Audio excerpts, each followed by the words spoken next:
लखदाता जी की मुरीद दानी जट्टी। लोदकी गांव में रहने वाली दानी जट्टी, जिसके माँ बाप भी लखदाता जी के मुरीद थे, वो जब भी लखदाता जी के दरबार जाते तो अपनी बेटी दानी को हमेशा साथ ले जाते। दानी जट्टी का अपने पीर लखदाता जी में विश्वास दिन प्रतिदिन बढ़ता गया। जब दानी जट्टी शादी के लायक हुई तो उसके माँ बाप ने उसकी शादी गांव के धौलकी के उजागर सिंह के साथ कर दी।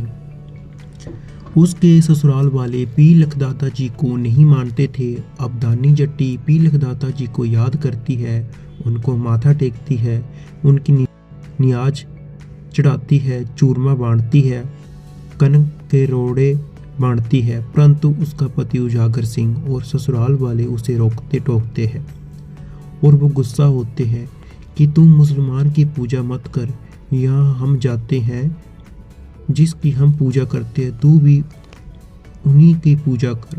दानी जट्टी ने बड़े प्यार से अपने ससुराल वालों को जवाब दिया कि मैं सभी गुरु पीरों का सत्कार करती हूँ, पर मेरा पीर लखदाता जी में अटूट विश्वास है। इसके अलावा मैं किसी को अपना गुरु पीर नहीं मान सकती। दानी जट्टी के ससुराल वाले इस बात से बहुत खफा हुए, उसे बहुत तंग करना शुरू कर दिया। एक दिन दानी जट्टी अपने घर के बरमांदे में झाड़ू लगा रही थी तो पीर लखदाता जी ने एक चमत्कार रचा। एक तंदीरा गले में पहने जाने वाला हार श्रृंगार की तरह होता है, जो कि बरमांदे में पड़ा हुआ था। दानी ने अपनी सास को आवाज लगाई कि बेबे जी, यह गले का हार पता नहीं किसका है, यहाँ बरमांदे में पड़ा मिला। इतना सुनते ही दानी की सास भागी हुई बरमांदे में आई और दानी को कहने लगी कि तूने ये तंदीरा कहाँ से चुराया है? यह तो मेरे मायके वालों ने मुझे दहेज में दिया था, तूने इसे चुराया?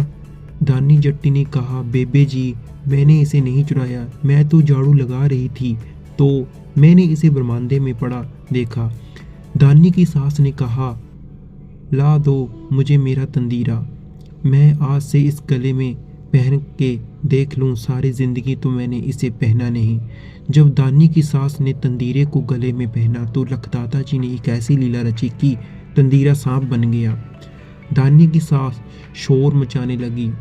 उसकी चीखें सुनकर सारा परिवार और आस पड़ोस के लोग इकट्ठे हो गए। सारे भगवान को याद करने लगे तो आखिर में दानी जट्टी की सास दानी को कहने लगे कि दानी, अपने पीर लखदाता जी को याद कर, शायद वो मेरी रक्षा करे।